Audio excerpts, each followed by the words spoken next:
মুখ্যমন্ত্রী মমতা বন্দ্যোপাধ্যায়ের 28 তারিখে ছাত্র পরিষদের কর্মসূচিতে ঘোষণা করেছিলেন 30শে আগস্ট পশ্চিমবাংলার প্রত্যেকটি কলেজের সামনে টিএমসিপির পক্ষ থেকে ধর্ণা কর্মসূচি নেওয়ার জন্য। সেই মতামত দক্ষিণ 24 পরগনা জেলার বারুইপুর কলেজে তৃণমূল কংগ্রেসের ছাত্র পরিষদের কর্মীরা বারুইপুর কলেজের সামনে শুক্রবার ধর্ণা কর্মসূচি নেয়।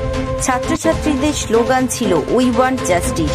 সেই সঙ্গে 16 দিন হয়ে গেল সিবিআইয়ের হাতে আরজিকর হাসপাতালের যে ডাক্তার দিদি নৃশংসভাবে হত্যা হয়েছে সেই কেসের দেখাশোনা করছে, কিন্তু এখনো পর্যন্ত কাউকে গ্রেপ্তার করতে পারেনি।